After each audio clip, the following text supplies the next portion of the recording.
how do you know whether or not your food is harming your gut or not? Yeah. How do you actually create that diet protocol for yourself? My angle is I had a lot of acne when I was younger.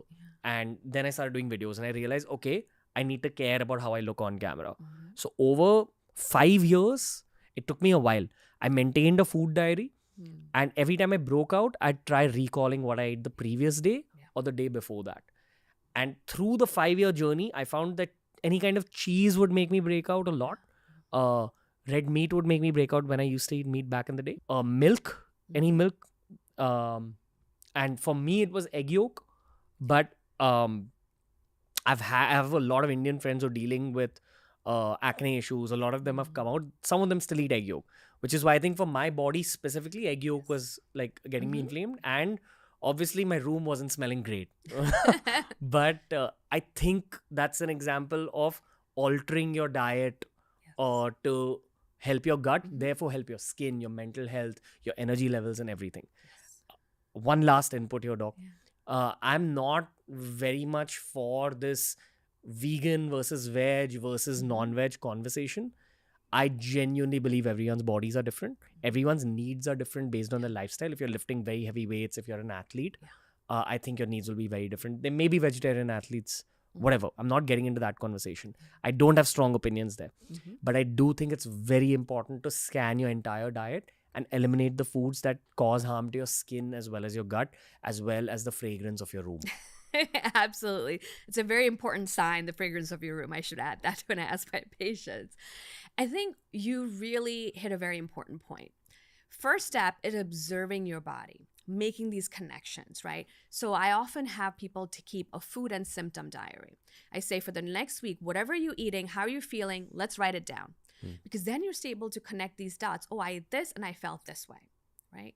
And all the foods that you mention are very common culprits of poor gut health or skin, acne, because these foods are very heavy to digest, right? So simple foods like dal, chawal, something like that is not going to cause as much of an issue. It's really the heavier foods like dairy, eggs, meat that really can sit in your gut and ferment for days and days.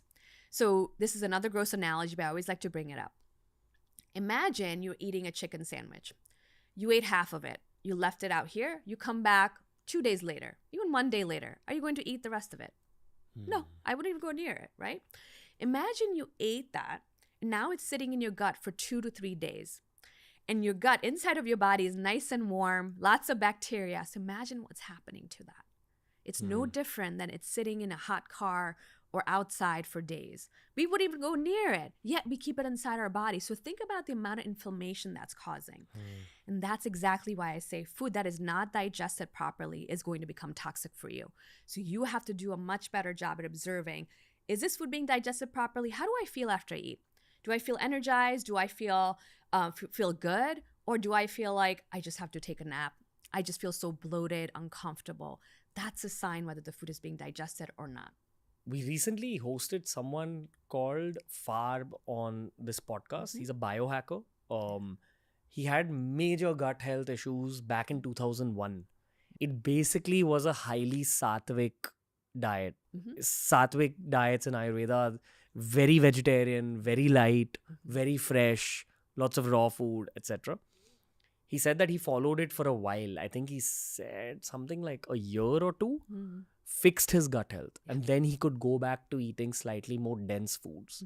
He went back to eating a little meat after that. And again, I've done a lot of podcasts with dietitians. The one commonality I found across all the dietitians that I spoke to is that there's two commonalities. The first commonality is that everyone has a different opinion and it's all scientifically backed. So you have dietitians who are encouraging non-veg, you have dietitians who are encouraging vegetarian food. But when it came to vegan diets, they lack B12 and D3. So you have to supplement for B12 and D3. If veganism is what you want to do, go for it, but ensure you're getting, say, your supplementation right. I personally feel from a very Indian perspective, I believe 60% of our country has non-veg, but that doesn't mean they eat meat every day. So what Farb does is that I think he told me he eats a little bit of white meat on the weekends. Again, for the sake of mixing it up. Sure. But he's primarily vegetarian because he's kept in mind that originally back in 2001 he had bad gut health. The other angle is that particular episode didn't get that many views because I don't think biohacking has arrived in India as a concept. I think it's going to get a lot of views over time because that's the potency of that particular episode. And it's the potency of biohacking in general. What we're talking about, this is a very basic version of biohacking in the first place. What I spoke about in terms of diets, as a doctor, do you agree with me? Do you disagree with me? And feel free to disagree. I agree with you in the sense that there's no perfect diet. I really don't believe that there is no magical diet that's going to suit everybody. And even in your own body, in your own experience, you know what worked for you 5 years ago is just not working for me right now. So diet is something that has to be very dynamic. So Western medicine focuses on how much protein, carbs you're getting, keto, vegan, paleo, kind of boxes things in. Eastern medicine says the diet that's best for you is what you can actually digest. So if I'm super stressed, if I'm sick, so just imagine when you're sick, right? When you come down with the flu, cold, fever, do you crave ice cream? Do you crave pizza? No. You want soup. You want khichdi. You want something simple, right? So I always tell people, if your digestion is weak, you want to eat as if you're sick because that's what's going to match it. Anything more is going to turn into toxin. So it's way beyond how much protein, carbs. Let's just get to the basic. Can you process it or not? That's the question here. Okay, gotcha.